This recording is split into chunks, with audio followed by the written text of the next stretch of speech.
Good day to you all snow lovers. This is Ethan from the Sawtooth Avalanche Center with your weekend update for Friday, January 13th, 2023. As a reminder, this does not replace the daily avalanche forecast. So to check that out, go to sawtoothavalanche.com every morning at 7 a.m. A quick week in review. We had modest snowfall and strong wind earlier this week that caused a handful of large natural avalanches in the Sawtooths as well as the Smoky Mountains. During and following the storm, avalanches were triggered near Smiley Creek, Galena Pass, and in the Soldier Mountains. These storms buried a new weak layer that is now buried near the surface. It consists of facets, crusts, and surface ore. A look at the weather over the past week. This is near Galena Summit at the lower Titus weather station. This center plot here shows a precipitation event coming in on the 8th on Sunday, another one on Monday, and then another one after a little break Tuesday night into Wednesday.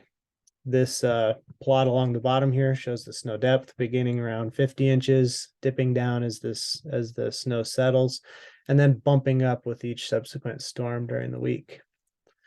That wind that I mentioned can be seen here. This is the upper Titus weather station now, and this is the 30-mile-an-hour mark. So every time that dark blue line crosses above this this line that I'm drawing right here, we're looking at wind speeds above 30 miles an hour. It blew from the southeast, which was pretty uncommon for us, as you can see indicated by these arrows here. So we had quite a stormy start to the week.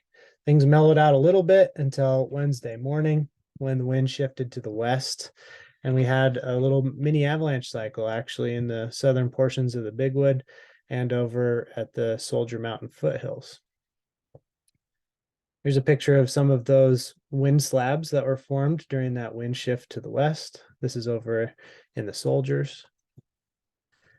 The wind effect is quite clear in this image here along Soldier Creek.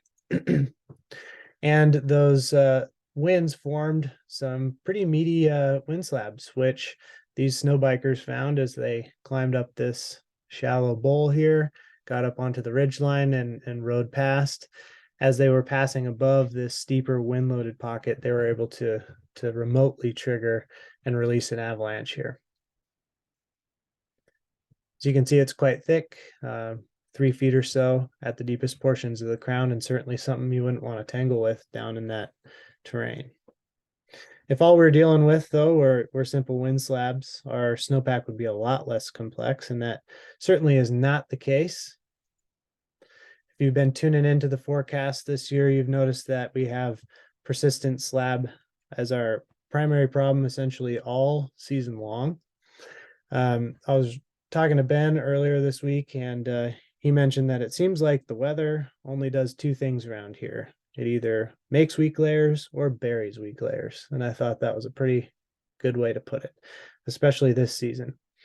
This snow pit here was dug by JP yesterday up on Galena Summit. So that would have been Thursday. And we can clearly see the main weak layers that we're dealing with throughout the snowpack. And what makes our snowpack so complicated is these are all overlapping each other at various depths and look differently and are have different sensitivities on all sorts of different slopes. If we start at the base of the snowpack, we have a weak layer that was formed and then buried in November. Moving up, we have a weak layer that formed and then was, well, a couple weak layers that were formed and then buried in December. And then most recently, we have weak layers that formed at the surface early in January and then were buried beginning about January 5th. That's what produced this propagating result in one of JP's tests here was a thin layer of facets on top of a crust in this particular location that was south facing. One thing that I think is helpful to think about is the differing sensitivities of these different persistent weak layers with their depth. So if we start at the top this time, this one that we just recently buried is only a foot, maybe 2 feet deep in a lot of locations, and it's really easy to trigger. It's fairly touchy. It was recently buried, and our weight can really easily impact that weak layer. And because it is shallower, the avalanches that you trigger are going to be smaller. As you move down in those weak layers to older weak layers, these have had time to sit. They've healed quite a bit since we've buried them, since December and certainly since November. And they're also deeper, which in some sense helps us because it means that our weight is less likely to impact those weak layers, particularly where the overall snowpack depth is greater than about 3 feet. But it also means that if they are deeper, they also are going to produce larger avalanches. We focus now again just at the ones that were most likely to trigger, which are these January weak layers, the ones that are under a foot of snow. We can see that that was the culprit behind this apparent skier triggered avalanche at the pass recently. JP went up there and checked that out on Thursday and snapped this photo.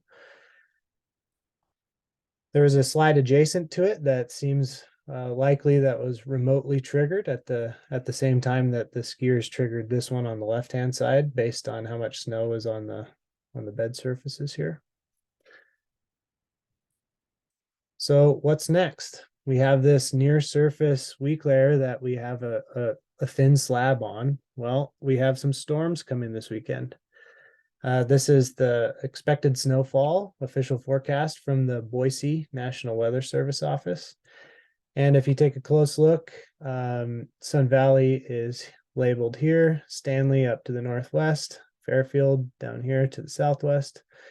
And these blobs of light orange are 8 to 12-inch snow totals. And these are snow totals beginning Friday, January 13th through Sunday, January 15th in the morning. So we kind of have two waves of moisture coming, one Friday night and one Saturday night. And they should tally somewhere around a foot in a lot of our mountain locations, including the Pioneers, the Boulders, down in Fairfield, which may even get over a foot, the Western Smokies, portions of the Sawtooths, and up to Banner Summit should all do fairly well. So what does that snow mean for our budding persistent slab problem that's closer to the surface? Well, it was a fairly small problem. This is a slab that was triggered by Ben and I as we were kind of walking up along top this cornice here. It was only about a foot thick, but it was touchy. As we start to get more storms over the weekend, it's going to make this slab thicker, more dense, and more well connected across larger portions of terrain.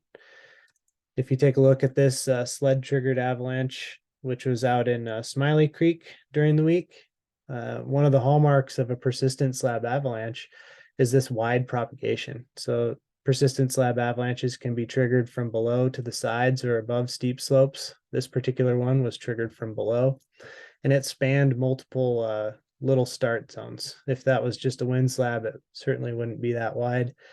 And you start to imagine this with another foot of snow on it, and you're talking about a fairly dangerous slide.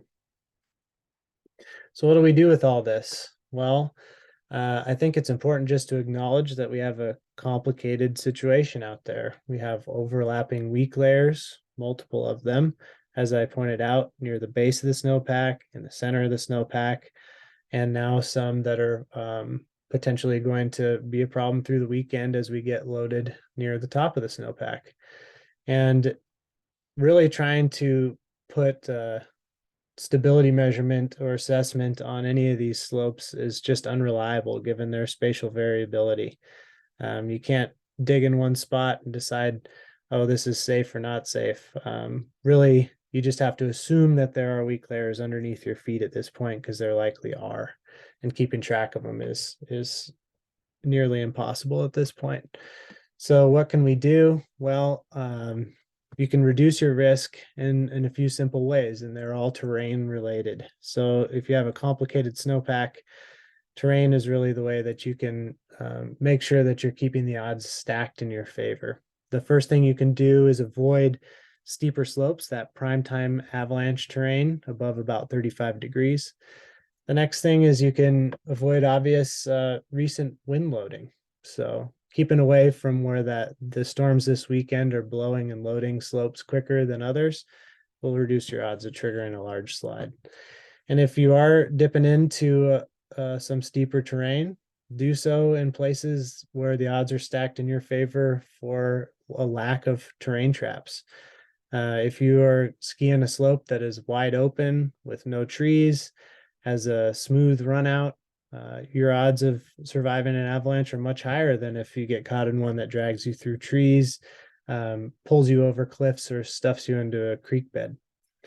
And if you just don't want to tangle with these problems because they're just too complicated and you want to just avoid avalanche terrain altogether, you can still have fun out there by enjoying lower angled slopes that don't have any threat of avalanches from above.